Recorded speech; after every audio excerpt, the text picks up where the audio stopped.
going, and I was very young. It was around 2008.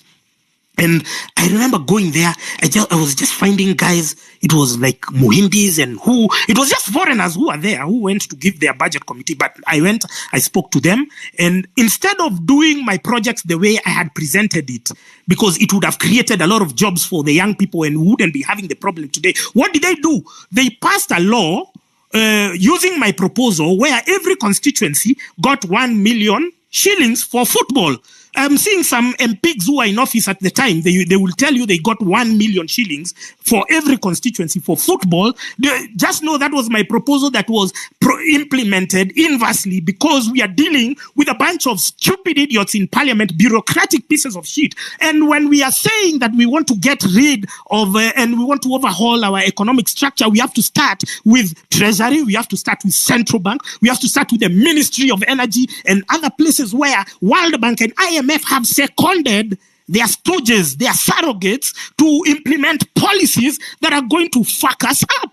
That's where we are going to start. So I'm bitter because I can see our Kenyans. I saw Bonnie Kalawale with some young people, and he's the one who has been there with Akina Kidero and Akina Waluke. They were destroying the sugar subsector. And so we are dependent on importation. Like now there was this Galana Kulalu, which has consumed a lot of money. They have only harvested, I don't know, only 100 bags since 2009. Where has that money been going to?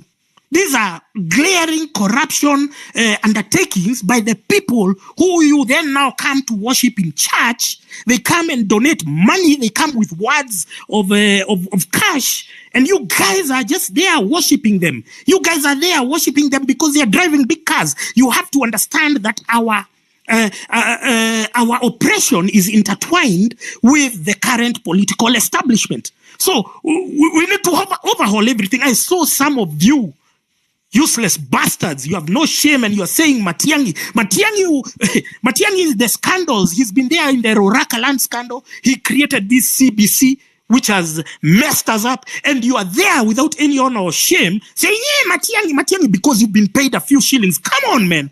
The same way we are dealing with Osama because of betrayal is the same way we are going to be dealing with you when you're making some psychotic and deluded proposals like Matiang'i for presidency. We're not moving behind. We are moving forward. This whole thing is one big charade.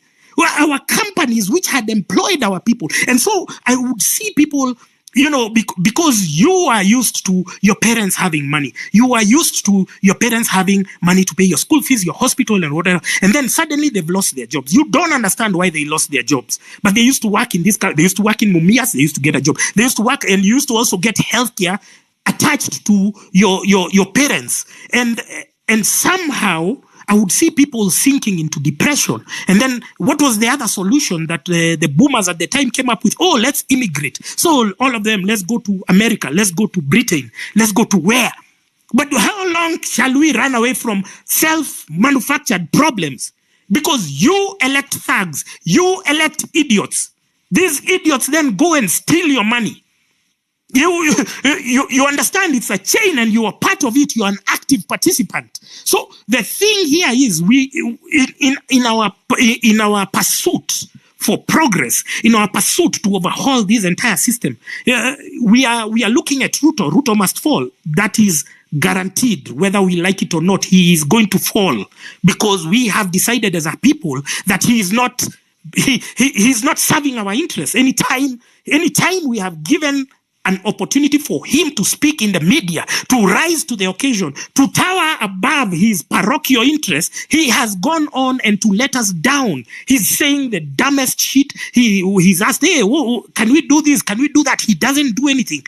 He says the worst thing. He has no sense of occasion. So we have agreed that he must go, whether it's 2027 or before. I don't know. It's the people to decide. But in the meantime, just look at the historical patterns from when World Bank started implementing the structural adjustment programs in the 1990s.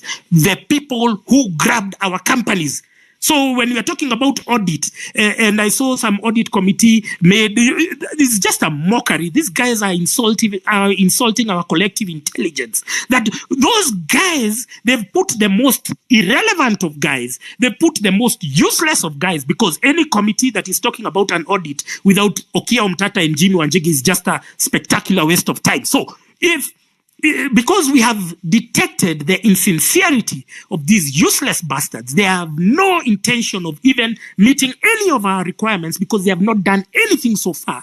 They are talking about reshuffling, and we are saying all these CSs, PSs, heads of department, all of them need to go because they are not ready to undertake such a purge. Then you structure your mind into a reality, a future, whether it will be 2027 and beyond, that we are overhauling the entire establishment. And when we are auditing, we are not just auditing the loans that Uhuru stole, because Uhuru must have stolen like 4 trillion shillings alone. We are not just auditing that. We are auditing where the problem started, and the problem started at the turn of the 80s to the 90s, where they grabbed our parastatals, which had employed our parents. Our industries, flagship industries, collapsed because of what? Tourism used to earn us foreign exchange. Coffee used to earn us foreign exchange. Pyrethrum, Sisal, everything, textile industry, nothing, everything was collapsed so that we can favor a bunch of useless bastards called importers. And those importers, sorry, Americs, give me 1 minute. Those importers are the ones who are the authors. They are the orchestrators of our misfortune as Kenyans. And we must, because they have the power to influence policy, they have the power to influence laws. Your MPs go to the toilets, they are bribed with 10,000 shillings. Can you imagine a member of parliament being bribed with 10,000 shillings? He's on a payroll of 1 million. He has fuel allowance, he has everything, and he's being paid 10,000 shillings in the toilets of parliament to change the laws that is going to affect you. Come on, I'm going crazy over here. Sorry, Americs. I apologize if I went overboard. I'm sorry. It's a citizen assembly, so you are allowed to say whatever you want to say. Our common goal is one. Our spirit is one. That we must overhaul the establishment. We must drain the swamp, because the swamp has been infested by crocodiles, pests, snakes. If there are people we need to pray for, they are the Kenyan journalists.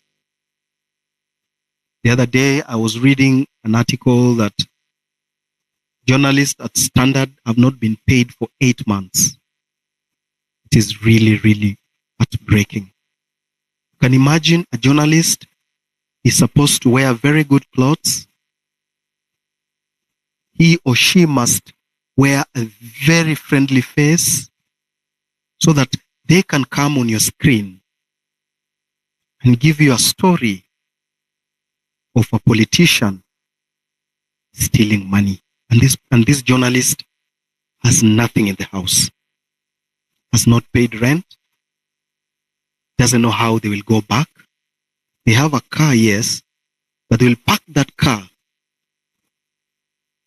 at their company parking lot. Then they will pick a matatu, go to the house. The other day, a journalist committed suicide. And we kept on asking ourselves, how can a journalist commit suicide? They look like they are happy. They go everywhere. They fly abroad. But the people who are facing the brunt of this economic decline, they are the journalists. And if a journalist is not empowered economically, they will not tell the true story. We might bash them.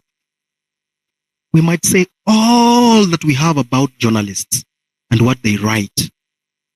But just take time and sit with one. We'll cry. 8 months without salary. And you expect that journalist to come in the morning, sit in a radio station, and tell the stories of the country. That is not possible. Our economy is declining. And as a people, if we don't stand up for our economy, we are done. Because it appears our president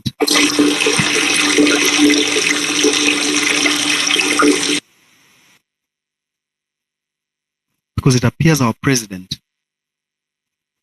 looks like a captive of other forces. That is not normal. The other day, UK did its election. They removed the World Economic Forum puppet and put there another puppet. They have jumped from a frying pan to the fire. Because this current puppet, the current prime minister, is the one who has been going around the world telling people about green energy and things like those, but goes to those meetings in a private jet. Ombachi, welcome. Asante sana. First of all, thanks Gaido. Gaido, you know, watu wengi si ubash Gaido hapa hivi Twitter, but he was amongst the first guys na yesi wa kwanza. Hiyo movement tayari ilikuwa imeanzanga TikTok a while back, but Gaido ndo amongst the first people hii stuff ilianza kufesta upon them. But mimi sina mingi ya kusema. Mimi I usually judge events based on history and the probability of them repeating themselves again. Na kulingana na the recent events zimekuwa zikihappen ETL na hii historia ya Osama ya betrayal kulipwa. So sijui mbona we are entertaining people who've had a history of questionable characters, you know. Ndaongea straight to the point. Sijui kama Nyakundi naona uko hapo co-host. Nyakundi wewe ni extortionist. Nakumbuka there was someone here hapa hivi kwanza ameongelea story ya footballers. Nikasema ikaniuma, nikakumbuka hata mimi there was a time mimi na William Baka we were fighting for the rights of players hapo Union ililipa Nyakundi akaanza kututrash. Nyakundi wewe ni extortionist. Wewe tuna welcome your efforts kwa hii movement. People like you should be welcomed. Yes, but you should not be given any self-importance. Wewe fanya kazi yako kwa sababu umeamua kufanya kazi yako because you're fighting because of what you believe. See it in your agenda, it's just facts. Maybe you mean well, but at this point you can't take chances. We already know from history what has happened na Osama. It will deflate movement. As much as atake kuadmit ilikuwa momentum kidogo, but the good thing about it is it told us there are Trojan horses, ama there will be more Trojan horses in future. Wenye saizi bado si Trojan horses, kuna watu bado wakilipo watadu the same thing. So why not? Watu wamekuwa wakilipo kufanya vitu kama hizi before. Sisi tulikuwa nafuatia retro players, wewe ukalipwa. Ukaanza hiyo time hata hatuko Twitter. Tunaingia Twitter hivi unaingia mtu anafungulia Twitter na kuambia Nyakundi anasema hii nini. Hiyo tunajua tu ni Union ilikulipa. Na after stories zilisha down, God ili change Union, watu the same walikulipa na walituambia. So wewe ni sell out. Hata hii cost umepatiwa cost ya nini hapa hivi. This is what is wrong with our society. Tunajifanya tunafaitia what is right, but the same people who are fighting for what is purported to be right are not right. Nyakundi, wewe na Alai kaeni kando. Nyinyi mko group moja. Kama mnapigana for what is right because it's right, it's good, we welcome you. But we won't waste our time and resources watching you guys while you're on our safe side. Heri tujue nyinyi ni wabaya hata kama mnafanyia kitu mzuri. Tukipatana huko mbele tukisha achieve goals zetu, tutakaa chini to celebrate pamoja. Lakini as for now, the movement tuache kupatia people who've had a history of being turncoats an audience. Tafadhali, mimi hata sina hati advice mingi. Mimi sasa ni kuambiana tu ukweli hapa hivi. Moving forward, kama mtu amekuwa na issue ya integrity, na integrity ndo one of the things, corruption ndo ati tuko kwa street watu wanakufa tunaandamana. Wewe kazi yako ni kupatiwa pesa na politicians, unakanyagia stories zenye zingetusaidia mpaka hatungefika penye tuko hapa hivi. Alafu kwa hapo unataka kujifanya tunafaitia watu. Sikuchuki by the way, mimi hata grudge, mimi sijakangi grudge. Mimi ni mtu mimi ucheka tu na inaisha. Cause najua nitakupata hapa mbele na nimekupata leo. So, stop the pretense. Hata jitoe tu co-host, wewe usikize kama watu wengine. Enda maandamano kule tiagas kama raia kawaida. Wacha kujifanya leader, you are not a leader, you are a sellout. Mr. Ombachi, It's very simsema ni ukweli tunataka kuambiana. Forum into this is a public forum, but It's a public forum. Sijamaliza kuongea basi. If you want to make personal attacks, we can. It's not personal attacks. It's history. It's facts. Unaweza dig kwa tweet zake uzipate. Mimi sijui. But if you want to talk about, I think everyone here who has been on this platform over the years, they know that my history on this platform and any other platforms. Kwani nani anaongea huni America? Unajua America sije kuwa co-host hata watu na mwache kunitumia DM siju kuwapatia watu mic. Everyone knows my history on this platform. No, I'm listening. Mimi siongei. I'm just listening. It is a citizen assembly. I don't know how you want to sort it. Sauti yako inakuanga hivi. Jua sija kwa space. Nimekuona tu kwa space nikasema hapana. Hawa ndo watu wanatumislead. Hawa ndo the new Osamas. Yes. You're a very... It will happen before it will happen again. Na mimi nimewaambia. All right. I'm listening. Go on, Ombachi. You need to finalize. Oh yeah, sikuwa na mingi, nilikuwa nawaambia we should watch the thing, and the easiest way ni vile tulisema hiki kitu ni leaderless, tuache kujipatia self importance ati we are hosting a space with Amerix nini. Lakini the most valuable point nimesema, let us have people on our side, let us judge them the way we want to judge the politicians that we are saying we want to kick them out. The way we are judging Sudi, the way we are judging Murkomen, the way we are judging anyone, other the way people have already judged Sifuna today based on a history that's 30 minutes old.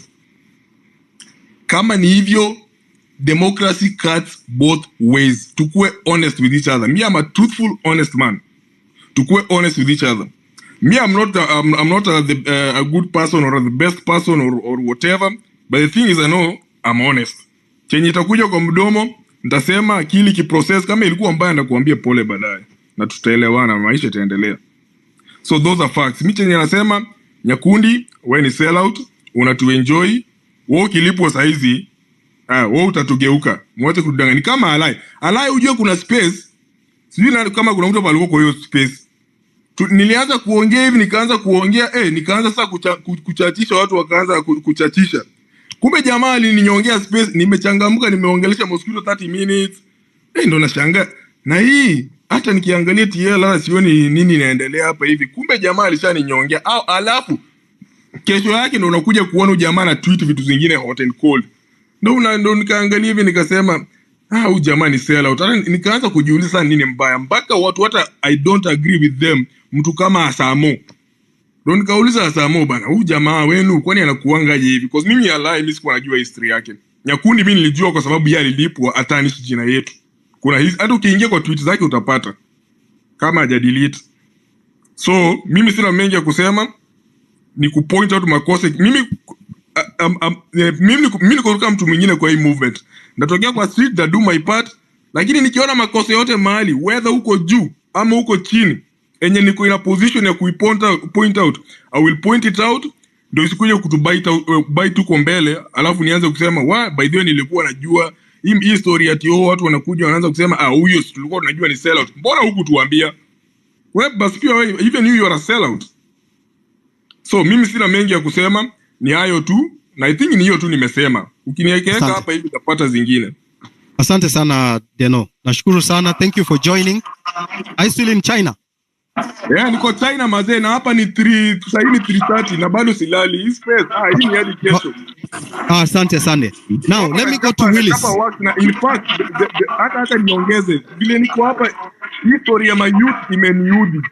As in, ukiona the way the youth are supported here by Gava, as in Gava inafanya everything. I will tell you for free, for a fact, as in hii job ya influencer nafanya, I've been more than blessed enough, nimemanage kutoka hiyo cocoon ya local kufanya, of which bado nafanya, but I've been able to work with lots of embassies na governments, Turkey, Italy, nini Thailand. Kitu kama kupush tu chakula, kitu kama pad thai, the reason why is the most exported food in the world, the reason why Thai restaurants are the most the exported restaurants in the world, or I think over 30,000 in the world, it's because of the government will push it. Government ilikuwa inapatia hadi incentives. Hapa China unakuja hapa hivi wameunda tu mpaka cities tu ziko empty za kama unataka kushoot movie, wewe unaenda unachukua license au lipi, unaenda unachapa wera yako, unarudi. As in, gava inadu vitu mingi sana. Hata kuna vitu zingine za upuzi kwanza nimeona mpaka inaniuliza swali mpaka sasa nashangaa sasa mbona. Unajua nimeenda public, nimekaa fala sana. Nimeuliza jamaa hapo hivi kwa town, sasa tuko hapa Sichuan Chengdu. Akaniambia public toilet tuko huko hivyo. Sasa mimi niko na card. Nikamuuliza sina do ya kulipa, naweza swipe na vile visa hapo inasumbua kwa duka zingine. Mimi nashangaa watu wanacheka nini? Kumbe hata public toilet ni bure. Nashangaa kwani sisi tunabebwa ufala aje? Anyway, hata ni maji. All right, asante sana. Thank you very much, Deno. Nimeshukuru sana. Let me invite Willis. Willis. Thank you very much, Americ. Karibu sana. Willis Otieno here. Yes. Piki Ponki. Karibu. The first thing I want to point out is that it's good that you start this. We continue this conversation because what you are doing is you are now giving citizens a platform where they are going to be discussing their issues beyond the political class. And the challenge we have in this country is that our politicians have always thought that they are actually lords over us. They are not. They are actually our workers. When you talk about the money that they spend, the lagis that you see them flashing around, that is money that's collected from the border guys, collected from you when you go and buy sweets, you go and buy anything you buy. It is your money that is collected to a common pool, and then they don't use it to your benefit.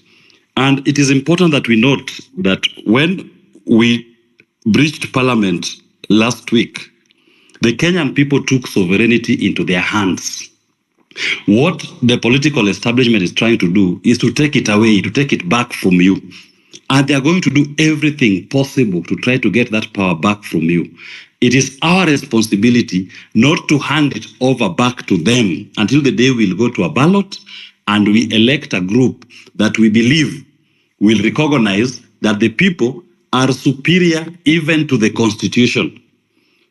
Right now, the president thinks that he is the most superior being in this country. He is not. He is merely a servant of the people of Kenya. William Ruto will come and go. In fact, the question we should be having at this point in terms of William Ruto, is he going before 2027 or is going in 2027? Going, he will go. That we've passed.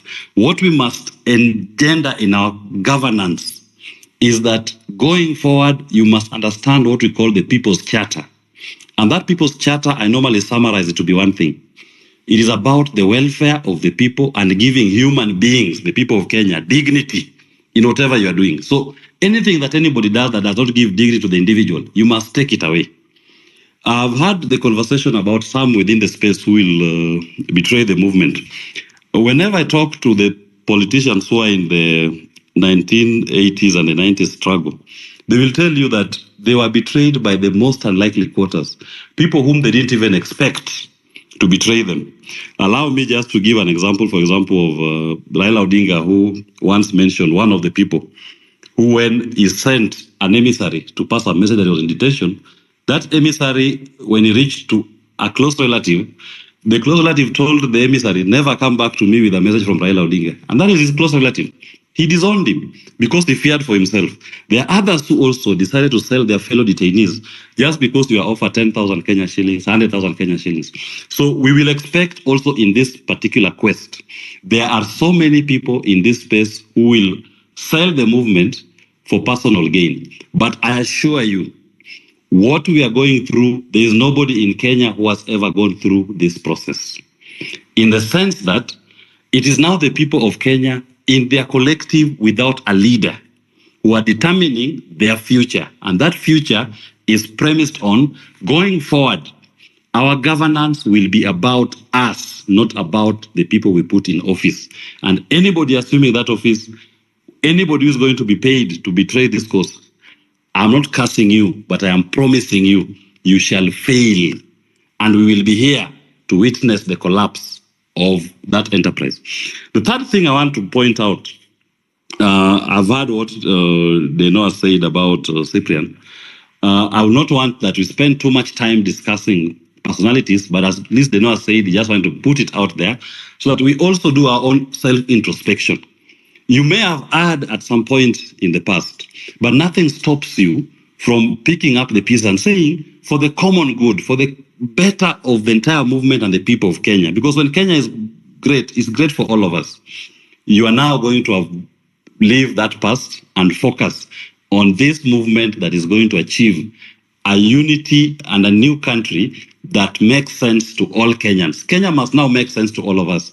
We've been living in a country where Kenya only makes sense to those who are holding public office. In fact, if you ask me, if you look at the salaries that public servants earn vis-a-vis what private sector offers, you ask yourself why somebody, for example, will leave his legal practice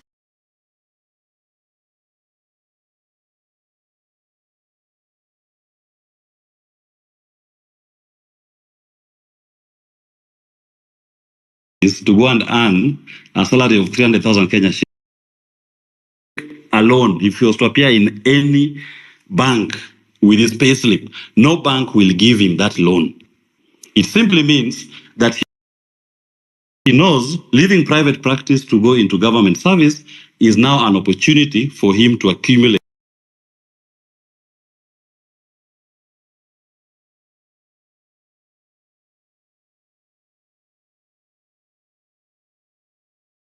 for himself. And we must reject that. And that is what we are rejecting on the streets. Let's go to tactic.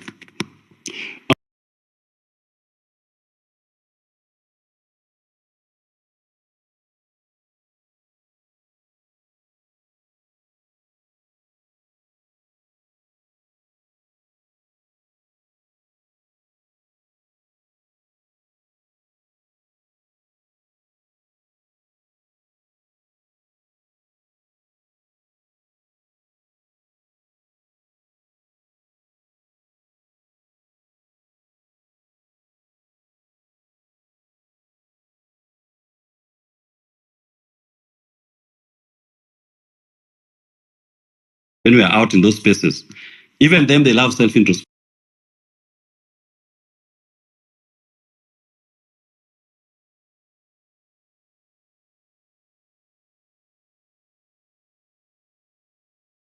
And you will witness it. The police will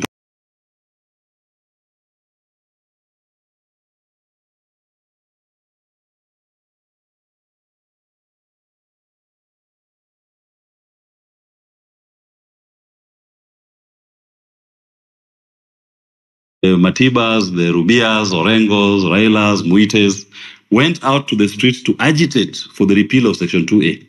They got those political rights, and I do believe, as guided by my party leader, that our political quest was settled in the year 2010 when we got our new constitution and we established the systems of government and we established even a Bill of Rights for the first time in our constitution. What we are going through now is there's been an attempt to claw back on those political rights. But those attempts, as you witness, but for a moment think that this judiciary as a whole is open to this. Of course, there are some elements in the judiciary who will still try to claw back and try to eat back on people's rights. You witnessed, for example, when we were doing the housing levy case last year, and Justice Tande very courageously issued an order to stop the collection of that levy. The Court of Appeal followed up, and even when they had the appeal, they said, nope, this levy is illegal, you cannot collect it. But William Ruto and his people proceeded to collect the housing levy using what they were calling the Affordable Housing Act. Now, remember this. At the time when the levy was introduced in Parliament through the finance bill, there was no, and the court stopped it. They had collected money almost 6 months into the financial year. They retained that money. They should be returning that money to all Kenyans who paid it, so that even if their new act were to pass, the collections should be in the coming financial year, not backwards. And look at what they did to Justice Tande. Within 2 weeks of a decision, she was transferred to Malindi to become the judge there, removed from the Constitutional Division here in Nairobi. And they hope that they are going to get judges who will be acting as gatekeepers when action is brought against executive excesses. We cannot relent. We will follow all these judges and make sure that they live true to our constitution. The final point I want to make, Amerix, is this. No, maybe before the final one. Let me tie it to what you said. In this citizens' conversation, we must, at the point of electing a new leadership, make sure that we are also clear on the system of governance. Are we being undermined by the party system so that when people are elected, they are more beholden to their political party than to the people who elected them? Look at William Ruto and his Kenya Kwanza members of parliament. First, they go to parliament. Kenyans give them their views. 99% of the memorandum and the people appear before them tell them this finance bill is bad, reject it. They ignore. In fact, Kimani of Molo has the audacity to say we will not even touch that question of motor vehicle circulation tax. That thing must be in that bill. They proceed to pass it.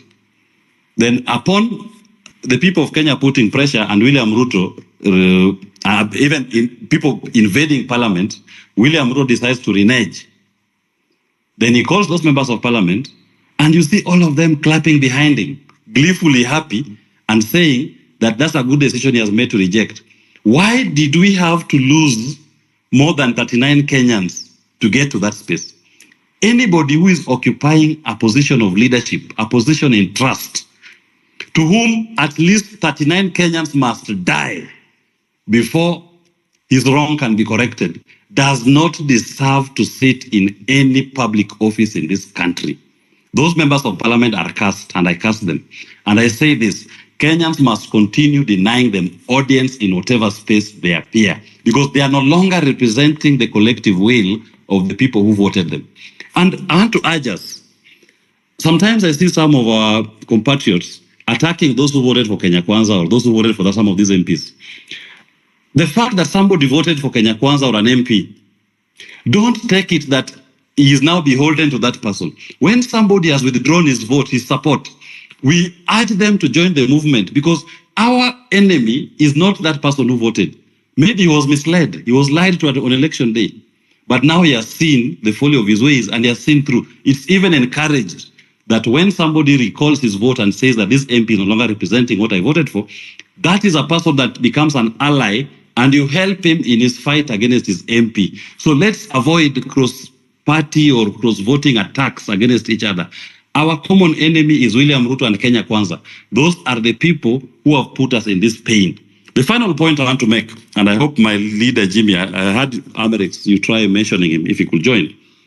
The question that we are facing as a country, which William Ruto and his people are trying to avoid dealing with, is the question of debt. These people took debt from the year 2014. Part of that debt didn't land in Kenya. I'll pick the Eurobonds, for example. They took $2 billion US dollars Eurobond.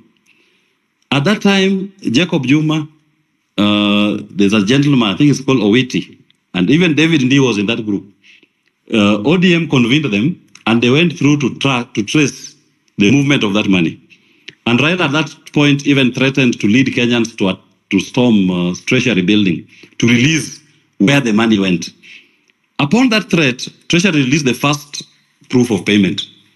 They released the RTGS form, which showed 1 billion US dollars was used to settle part of a loan that would be taken by Kibaki, and part of that money was paid into a CBK account.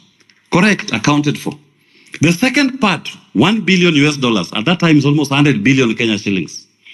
When they demanded for the information to be released, they released a form. It's in the public domain to date. And that form shows money moving from JP Morgan to another bank, and the account to which it is going in Qatar is redacted. You cannot see the name of the person to whom that money is being made. That is 1 billion US dollars in your debt books. In other words, somebody went to America or to the European market and took a Eurobond of 2 billion US dollars in your name. He made you to be responsible for paying that debt. And he did not apply that money to any project in Kenya. He did not procure parliamentary approval for that money. But what the Kenyan people ended up with is a responsibility to pay for that money. We did pay for that money sometimes, I think it was in end of June. And at that time, now when we were repaying for it, we refinanced it. We took a fresh one at an interest rate of 10.35%. At the time of taking in 2014, the interest rate was 6%. And there are so many other such loans which are taken in our name. If you go to our PFM Act, it is very clear. You can only borrow money for a project. You only borrow money for development. You are seeing Kenyan government every day issuing, every week they issue treasury bonds and bills. They're telling you this bond and bill is going to finance which project. You are just saying 20 billion floated. People take out that loan and they come back to you. When they are using my money that I have deposited in the bank. Then they go to my government to take out treasury bill or bond that is not pegged on any project. Government takes it to eat it. Once they eat that money, the government comes to me and you and collects an exorbitant interest rate to pay for that loan. Now, interest rate is at 16%. When they take that interest rate of 16%, they do two things. Number one, you are burdened with a high interest rate that you're going to pay from your tax money. And number two, even if you wanted to do your own project as an individual, they know here I wanted to go and expand his food business. He goes to the bank tells him, they know, I will only give you a loan at an interest rate of 22%. Why? Because the bank prefers to lend money to government because government will pay for that money and will come back to the people of Kenya as a sovereign to cushion it. They know it's seen as now a credit risk. In fact, you are not even wanted in that banking space. Now, many Kenyans cannot access capital because of government borrowing illegally in the domestic market, burdening Kenyans with high interest rates and denying them an opportunity to even borrow for their own private ventures. That is why you are not seeing any development. What today, as we speak, what is stimulating development in this country? If government is not doing any project, where's the flow of money? When I'm not putting up expanding my law firm or somebody is also expanding his business,